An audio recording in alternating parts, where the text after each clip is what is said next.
आशा करता हूं आप सब बहुत अच्छे होंगे। मेरा नाम है सिद्धांत अग्निहोत्री। स्टडी ग्लोस पे आपका बहुत बहुत स्वागत है।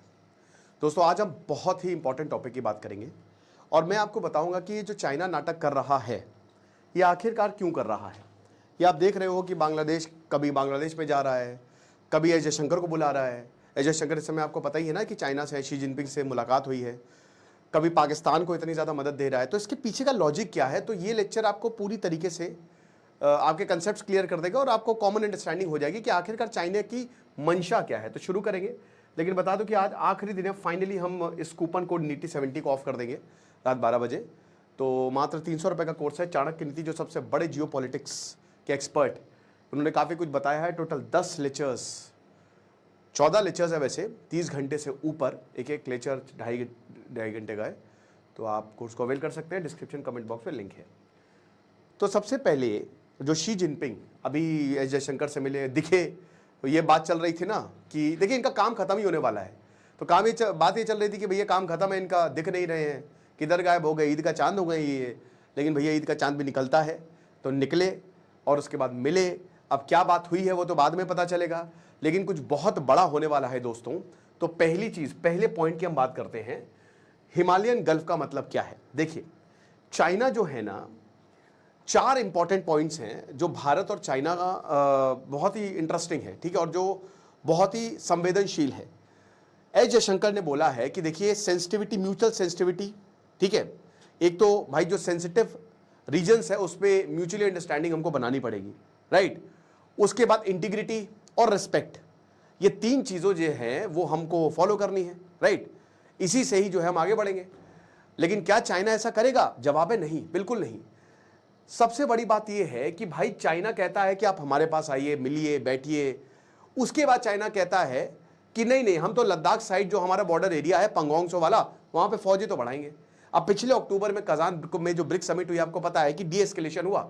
लेकिन ये डी एस्केलेशन ऐसा नहीं है कि पूरी तरीके से फौजी हट गई है या बॉर्डर डिफाइंड हो गया है। भारत की हमेशा से ये मांग रही है कि चाइना बॉर्डर को डिफाइन करे, लेकिन चाइना ऐसा नहीं करेगा क्योंकि चाइना के इंटरेस्ट उसमें जुड़े हुए। जिस तरीके से पाकिस्तान कश्मीर इशू को कभी नहीं छोड़ेगा, वैसे ही चाइना ये बॉर्डर इशू को कभी नहीं छोड़ेगा, ना ही इस पे बात करेगा। क्योंकि चाइना को पता है भाई, चाइना कहता है कि हाँ एक अंडरस्टैंडिंग होनी चाहिए।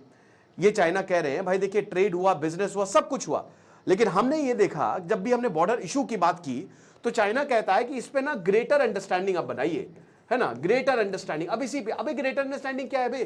क्या है ग्रेटर अंडरस्टैंडिंग? ग्रेटर अंडरस्टैंडिंग लगा रखा है, फर्जी की बातें, ये सब मिलकर हमको पागल बना रहे हैं, समझ रहे हो। और ग्रेटर अंडरस्टैंडिंग क्या, तुमको अपनी बेटी ब्यानी है हमसे, या फिर क्या मोमोज की दुकान खोल दी? कौन सी अंडरस्टैंडिंग? इतनी अंडरस्टैंडिंग हो गई है भैया, इतनी अंडरस्टैंडिंग, उसके बावजूद कुछ नहीं हुआ है पिछले 200 सालों से, ठीक है। 200 सालों से जॉनसन और मैकडोनल्ड, भैया मैकमेहन नहीं है, मैकमेहन लाइन अलग है, वो 1914 में आई थी। ये उससे पहले की 1860s की मैं बात कर रहा हूं, जब भारत ने कहा ये जॉनसन लाइन हमारी, वो कहता मैकडोनल्ड लाइन हमारी, तब से चल रहा है। और तिब्बत तो ऑटोनोमस, क्या वो तो अलग ही था भाई, तिब्बत अलग था। वो तो चिंग डायनेस्टी ने 18th सेंचुरी में उसको कब्जा किया, तब जाके भारत से बाउंड्री लगने लगी। आप समझ रहे मैं क्या कहना चाह रहा हूं। तो ये कॉमन अंडरस्टैंडिंग की बात, ग्रेटर अंडरस्टैंडिंग की बात करते हैं भाई। ग्रेटर अंडरस्टैंडिंग कभी नहीं होनी चाहिए, ये एक मिराज है, ये बस एक बेवकूफ बनाने का जरिया है। और ये भारत को पता चल गया है कि जब तक शी जिनपिंग रहेंगे तब तक कभी भी बॉर्डर इश्यूज रिजॉल्व नहीं होने वाले। पता है क्यों? इनफैक्ट जब तक कम्युनिस्ट पार्टी रहेगी तो कभी भी बॉर्डर इश्यूज रिजॉल्व नहीं होंगे। मैं आपको बताता हूं पॉइंट वाइज। सबसे पहली चीज, अगर मान लीजिए चाइना अपने इस इशू को, ये हिमालयन गल्फ, ये वाला जो प्रॉब्लम है, इसको सॉल्व कर देता है तो चाइना आगे नहीं बढ़ पाएगा। और चाइना एक रिविजनिस्ट देश है, ठीक है। चाइना अरुणाचल प्रदेश को साउथ तिब्बत कहता है।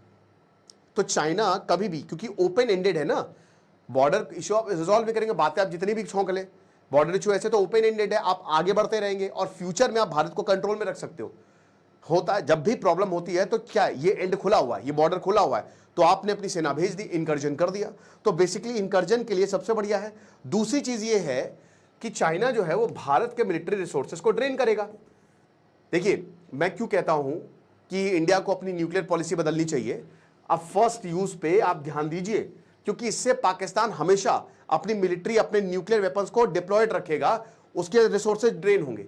ये बहुत सारे देशों की स्ट्रैटेजी होती है और यही चाइना भी कर रहा है भाई। हमने इतने सारे जो पहलगांव हमला हुआ उसमें एक आर्गुमेंट ये भी दिया जा रहा था ना कि बहुत ज्यादा फौज जो है वो चाइना की तरफ चली गई है, उधर लद्दाख की तरफ चली गई है, ठीक है ना। जम्मू में भी हमला हुआ तो भाई जाहिर सी बात है कि अगर कोई बॉर्डर इशू है और वहां पे कोई दूसरे देश है, वो जाहिर सी बात है अगली तरफ दूसरा देश है, तो आपको अपनी सेना को वहां पे रखना पड़ेगा अगर वो देश अग्रेसर है। तो पता है चाइना को कि भारत की मिलिट्री हमेशा लड़ाई की उसमें रहेगी, तो इससे इनके रिसोर्सेज जो है वो ड्रेन होंगे। और तीसरा भाई देखिए होता क्या है ना कि इसमें दो चीजें हैं। जब भी चाइना ये करता है ना, तो एक तो चाइना के अंदर की पॉलिटिक्स इन्फ्लुएंस होती है, अभी मैं उसको भी बताता हूं, ठीक है ना। अगले पॉइंट में आपको द शी फैक्टर, चाइना के अंदर की पॉलिटिक्स इन्फ्लुएंस होती है। इस बॉर्डर इशू पे ना चाइना अपने देश को जो है वो डिस्ट्रैक्ट कर देता है, जैसे पाकिस्तान ने किया। सारी प्रॉब्लम्स खत्म, बस सब राष्ट्रवाद पे ही सारा मुद्दा आ गया और भारत की पॉलिटिक्स भी बदलती है मेरे भाई। अगर प्रॉब्लम होती है, आपने देखा ना गलवान घाटी के बाद सरकार पे बहुत सवाल उठे। 1962 इतना बुरा यहां पे सरकार को हार झेलनी पड़ी थी कि जवाहरलाल नेहरू बताया जाता है कि उनकी अकस्मात का मौत का कारण यही था कि जो चाइना ने धोखा दिया था। हिल गई थी उस समय सरकार और कांग्रेस ने अपनी इतनी तगड़ी सत्ता खो दी थी। तो ये मत भूलिए कि दोनों ही देशों की पॉलिटिक्स जो है वो बदलती है, आप समझ रहे हैं। तो चाइना को ये बहुत अच्छे से पता है कि अगर हम बॉर्डर इशू को सॉल्व कर लेंगे तो ये दिक्कत रहेगी। उसके बाद देखिए शी जिनपिंग का खेल खत्म होने वाला है। अब 2027 में 2027 2 साल बचे हुए हैं, ठीक है। इसके बाद क्या होगा, इसके बाद क्या शी जिनपिंग आएंगे, उसकी भी बात करेंगे, उसकी भी बात करेंगे। लेकिन इसके बाद क्या होगा, अभी अगर बात करते हैं ना, तो जैसे गलवान घाटी का इंसिडेंट हुआ, अब तो इस पर मूवी भी बन रही है। अच्छी बात है, सॉफ्ट पावर से पूरी दुनिया को दिखाओ कि कौन जीता कौन हारा, है ना। तो ये चीज है। तो अब गलवान घाटी का जो इंसिडेंट हुआ है, तो उसमें चाइना ने अपने लोगों को यह बताया है कि देख रहे हो, देख रहा है विनोद, जीता कौन। इनफैक्ट दोस्तों इनके जो पीएलए कमांडर थे शीख फबाओ, है ना, या क्यों, है ना, ये जो लीडर थे, कमांडर थे, इनको बुलाया, ये घायल हो गए थे गलवान में, इनको शोकेस किया कि क्या योद्धा है। कांग्रेस में बकायदा इनके लिए तालियां बजी। 2022 में जब 20th, अभी 3 साल पहले जब 20th इनकी 100 साल पूरे हुए थे और उसके बाद काफी ये कम्युनिस्ट पार्टी के, तो ये अपने घर में ना लोगों को ये बताते हैं। उनको पता है कि अगर हम भारत से युद्ध करेंगे तो हमारे पास एक टूल आ गया, लोगों को हम डिस्ट्रैक्ट कर सकते हैं, समझ रहे। तो इसलिए ये बॉर्डर इशू को कभी सॉल्व नहीं करेंगे। और भारत ने अभी क्या है ना कि भारत ने एक मल्टी अलाइनमेंट अप्रोच जो है वो फॉलो किया है। चाइना को भी पता है, जो carrot and stick Bharat use करता था अब वो चाइना यूज कर रहा है, आप समझ रहे हो। यहां पे इनको भी पता है कि अगर हमने ज्यादा फ्लेक्सिबिलिटी दे दी तो भारत वेस्ट के साथ अलाउन हो जाएगा और चाइना को इसका डर हमेशा सताता रहता है। तो अब इसीलिए देख रहे हैं क्योंकि भारत बहुत वेस्ट की तरफ जा रहा है, तो चाइना ने क्या बोला, आइए जयशंकर साहब, आइए मोदी साहब। बल्कि मुझे लगता है कि भारत के लीडर्स को जाना नहीं चाहिए चाइना, क्योंकि पहलगांव हमले के बाद जिस तरीके से चाइना का रोल सामने आया है, नकारना चाहिए, समझना चाहिए और भारत को एक स्पष्ट मैसेज देना चाहिए चाइना को। लेकिन अब चलिए जो है सो है, आप समझ रहे हो। तो एक तरीके से ये क्या करते हैं कि ज्यादा भारत की तरफ, वेस्ट की तरफ अलाइन होगा तो फिर वही बांग्लादेश भी चाइना जाएगा, पाकिस्तान को भी बोलेगा कि तुम भी हमला कर दो, और उसके बाद फिर बुला भी सकता है जब कुछ काम नहीं करेगा। यहां पे कुछ काम नहीं किया तो रिश्ते अच्छे कर दो, ठीक है, इनको बुलाओ।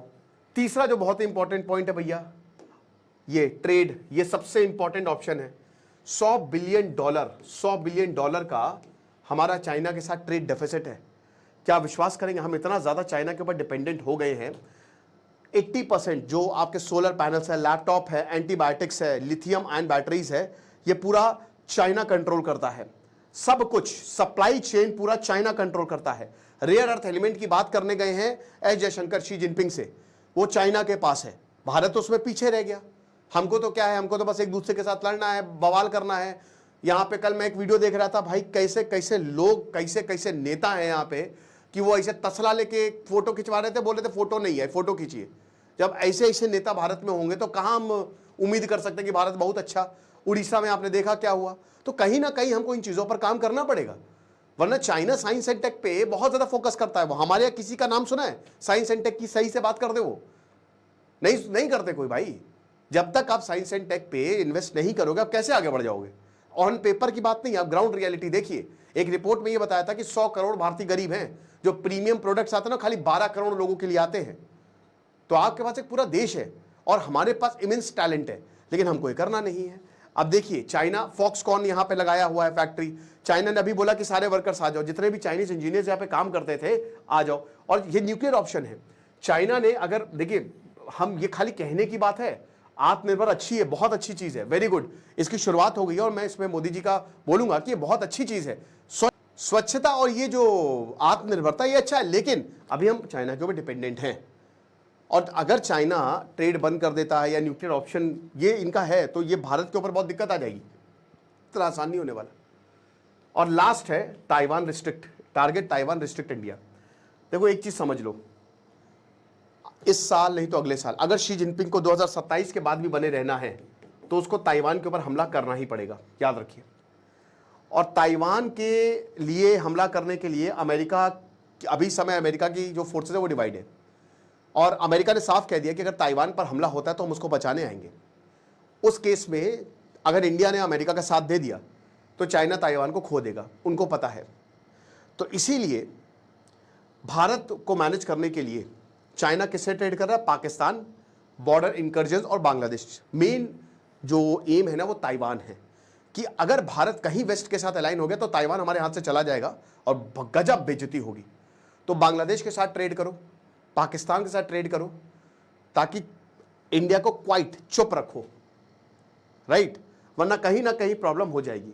तो इसीलिए मान के चलिए कि चाइना ये सारी हरकतें कर रहा है। और जैसा कि हमने बताया कि ताइवान पर हमला होगा अगर शी जिनपिंग 2027 तक के आगे उनको जाना है तो उनको कुछ बहुत बड़ा करना पड़ेगा, बहुत कुछ, क्योंकि शी जिनपिंग के जो इतने साल उससे लोग, अल्टीमेट क्लाइमैक्स क्या है कि लोग खुश नहीं है। Chinese they are not very much happy with Xi Jinping, और इसीलिए अब वो थोड़ा सा कम भी दिखाई देने लगे हैं। जो शी जिनपिंग ने वादा किया था, आए थे ढोल नगाड़े बचा के, वो सब फेल हो चुका है। Each and everything, each and every policy of Xi Jinping has failed. ये लेक्चर था, आई होप आपको समझ में आया होगा। खुश रहिए, पढ़ते रहिए। जैसे सिद्धांत अग्निहोत्री साइनिंग ऑफ। चाणक्य नीति का शानदार कोर्स आप अवेल करिए, डिस्क्रिप्शन कमेंट बॉक्स में लिंक है। Thank you so much.